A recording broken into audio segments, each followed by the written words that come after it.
Minister of Agriculture, Alfred Prospere, announced that St. Lucia will not resume the production of traditional fishing boats crafted from endemic trees in forest reserves, citing environmental concerns.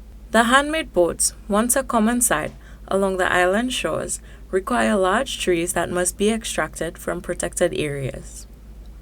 Prospere explained that the environmental toll of removing these trees could have serious implications for the forest ecosystem and disrupt its natural balance. In Denry, we do not have persons actually doing boat building in terms of the fiberglass boats. We have persons in St. Lucia that are doing repairs to the fiberglass boats, but we do not have any area or persons here doing it. It's done in Madnik. I've already engaged Talamu, and he has agreed to set up a small boat building factory in St. Lucia. We have already been looking at the site, and one of the sites we had in mind is that area in Fondo. Anybody know that site for Fondo Jazz?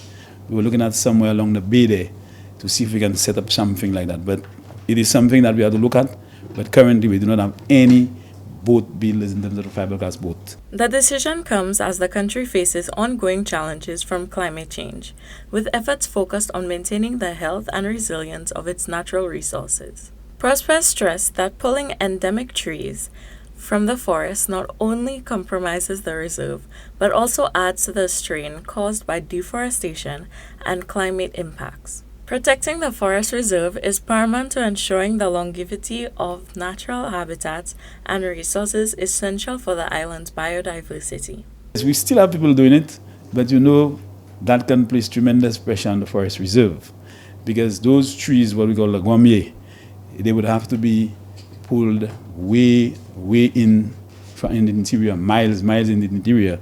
And just imagine dragging a 20-foot log with a diameter of maybe 150 centimeters out of the forest, the amount of destruction it can cause to the saplings, seedlings, and the forest floor. In place of traditional wooden boats, fishers are being encouraged to transition to alternative materials that do not harm the environment.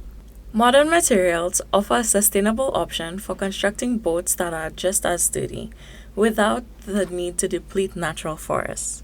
This shift, Prospere believes, is an important step to aligning local practices with environmental conservation goals. I do not think we should go back into this direction.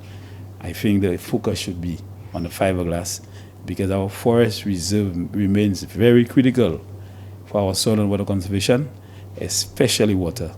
And I do not think at this time, when we are thinking climate change, for us to be going back into the forest reserve to cut those trees for boat making. The ministry's stance on protecting the forest reserve is part of a larger nationwide push to prioritize climate resilience and sustainability. Prospere is confident that St. Lucia's fishing community can adapt to these changes, embracing methods that support both the industry and the environment, and ensuring a sustainable future for generations to come. For Choice News Now, I am Kenise Baptiste.